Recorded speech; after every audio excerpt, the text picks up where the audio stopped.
second Executive Committee meeting. We acknowledge that we are on the traditional lands of the Treaty 4 territory, a treaty signed with 35 First Nations across southern Saskatchewan and parts of Alberta and Manitoba, and the original lands of the Cree, Saulteaux, Dakota, Nakota, Lakota, and the homeland of the Métis Nation.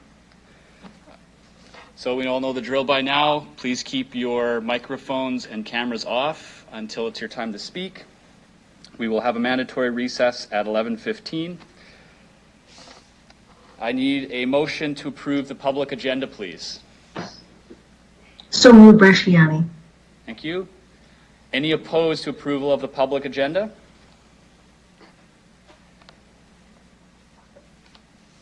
Hearing none, we'll proceed with the agenda as published. I need a motion to approve the minutes from the May 19th, 2021 meeting of Executive. Hawkins. Councillor Hawkins, thank you. Any errors or omissions? Any opposed to approval of the minutes from May 19th? Hearing none, the minutes have passed. Our first item is EX 21-40 2020 City of Regina Annual Report and Public Accounts.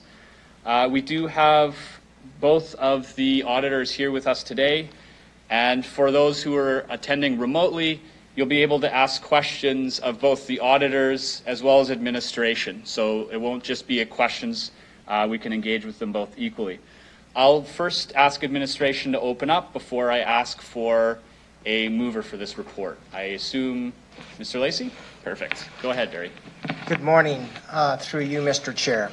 So the report before you is seeking approval of the city's draft 2020 annual report, which includes the consolidated 2020 financial statements of the city and the 2020 public accounts. The annual report provides an overview of the financial and non-financial accomplishments of the city for the previous year. The public accounts discloses information in accordance with provincial legislation and regulation, and it comes in essentially 4 sections: City Council remuneration and expenses, grants provided by the city, employee remuneration, and then basically all other expenses. The documents are a requirement of the Cities Act and provide public accountability. Also included in this annual report is an annual report's highlight document, and this 2-page document provides a high-level financial and non-financial information on the 2020 results. Key items that I'd like to draw your attention to include: these reports are consolidated, which means they include the results of all of our controlled entities: Economic Development Regina, the Regina Public Library, the Regina Downtown Business Improvement District, the Regina Warehouse Business Improvement District, the Regina Exhibition Association Limited, and the Buffalo Pound Water Treatment Corporation. On a consolidated basis, the annual surplus is $82.7 million. And I should note that the consolidated financial statements for the year ended December 31st are prepared in accordance with the Canadian Public Sector Accounting Standards. So they'll include things like amortization expenses as it relates to city assets. So as I mentioned, that consolidated annual surplus is $82.7 million. I would note that the City of Regina's general fund operating surplus, so when you take a look just at the general fund surplus, and if you take a look at it in a way that the 2020 budget is calculated for comparability purposes, the general fund operating surplus last year was $2.3 million. So the city and our entities, when you look at the statement results, took immediate actions at the beginning of the COVID pandemic to ensure that the city's finances were being managed in a fiscally responsible manner as it relates to the impacts of the pandemic.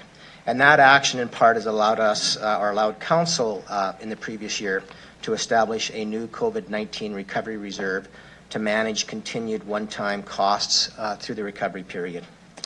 The annual report includes a detailed section that also familiarizes readers with the city's strategic planning framework and our financial and non-financial accomplishments.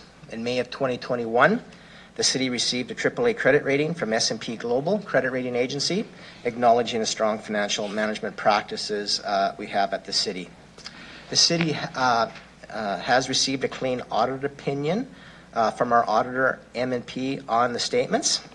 And that is, or what that really means is the financial statements present fairly in all material respects the consolidated financial position of the city of Regina as of December 31st, 2020. And I would note that the auditor will finalize and sign off on that audit opinion once the approval of the annual report occurs, which includes the consolidated financial statements. So with that, as the chair has mentioned, the city auditor, M&P, who are represented by Clayton Varish and Krista Harworth, are both here to answer any questions members of the committee might have of them or of administration. Thank you. Thanks, Barry. All right, I'll ask a member of committee to move this report, please.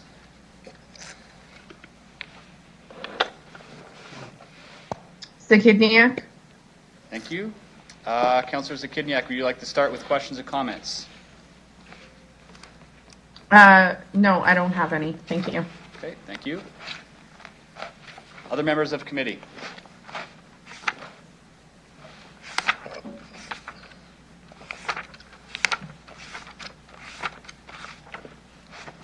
Are the microphones broken? This is unprecedented. Okay.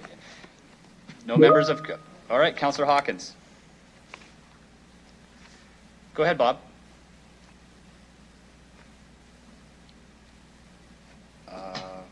Actually, maybe microphones are not working. No, my microphone works. The person operating the microphone doesn't work too well. I just have a very brief question. You mentioned it for the administration. Mr. Lacey mentioned that there was a surplus. In his opinion, is that a large surplus, a small surplus, or one that adequately justifies the budgeting numbers that were originally given? And secondly, what happens to that surplus? How is it used? Mr. Lacey. Thank you. Through you, Mr. Chair. So I had mentioned two surpluses. One is the 2.3 million general fund operating surplus. I think that's the one people are most interested in because that's primarily the fund that funds the city's expenses. And so that $2.3 million, when I use that number, that's the one that's prepared consistent with how we prepare the budget. So it's an apples to apples comparison.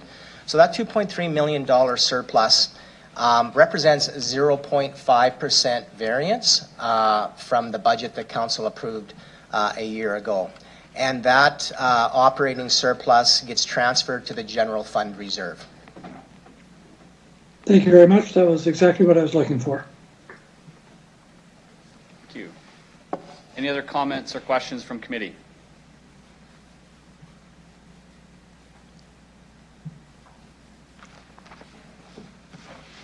I just have one. I didn't get a chance to ask this during our previous meeting. Notice in the report that the number of tax arrears has increased substantially, and this trend began before COVID.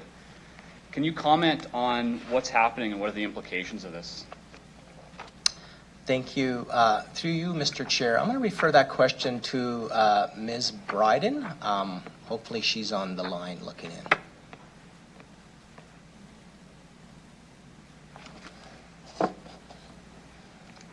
Thank you. Through you, Mr. Chair. So the tax arrears have increased slightly over the years. We are seeing some slight increases. Partly that is we have more accounts on the tax roll in general, and partly we have some larger arrears accounts that are accruing with penalties. That has an impact on the outstanding overall taxes. Thank you. All right, so I see no more questions from committee. I'll call the question on EX 21-40. Ask the clerk to take the vote. Thank you, Deputy Mayor. I'll begin with Councillor Zahidniak, please. In favor. Councillor Stadnichuk. In favor. Councillor Hawkins. In favor. Councillor Bresciani. In favor. Councillor Findura. In favor. Councillor LeBlanc is away from the meeting today. Councillor Shaw. In favor. Councillor Mancinelli. In favor. Councillor Mole is also absent from today's meeting. Mayor Masters. Councillor Stevens. In favor. Carries 9-0, Deputy Mayor. Thank you very much. I'd also like to thank the auditors who have joined us for today. That is it. Our next report, EX 21-41, Cannabis Update. I'll ask administration to provide an overview, and then I'll turn it to committee for a mover. Who'd like to take this? Mr. Holden. So thank you, Mr. Chair and members of committee. So this report responds to 3 requests from council for additional information that relates to the legalization of cannabis dating back to 2018. So first, it's information on how the opening of retail stores has impacted the black market, and second, on how the legalization of cannabis has impacted the economy. Thirdly, council asked for information on how the zoning rules that were approved for retail stores in 2018 are working, and whether any changes might be warranted. So the report provides information on all 3 fronts. The administration, through Ms. Horlock's area, will be returning to Planning Commission and Council with recommendations for adjusting the zoning rules. Once we've had an opportunity to have a fulsome opportunity to consult with the public and key stakeholders, we've heard from the development community that there is some concerns related to the separation distances and the reciprocal nature of those separation distances. So we'll be doing some consulting with the public and stakeholders, and then bring those reports towards the end of this year or very early next year. So we'd be happy to answer any questions. We have a number of staff that can provide further detail. And we're also joined by Officer Corey Linskog with the Regina Police Service, who can answer any questions related to the impact of cannabis and the police service. Perfect, thank you. Need a mover for this report, please? Bresciani. Thank you. Councillor Bresciani, go ahead with your questions and comments if you have any. Thank you. Through the chair, just a question. We know, I thought that this was a report, and I know that the city manager had indicated there's a report coming back in the fall, but why was this interim report now? Like, why didn't it just all come back to council in the fall when I know that council requested? Like, why was this interim report brought forward today? Mr. Holden. So through you, Mr. Chair, so this is a report that is overdue in terms of return.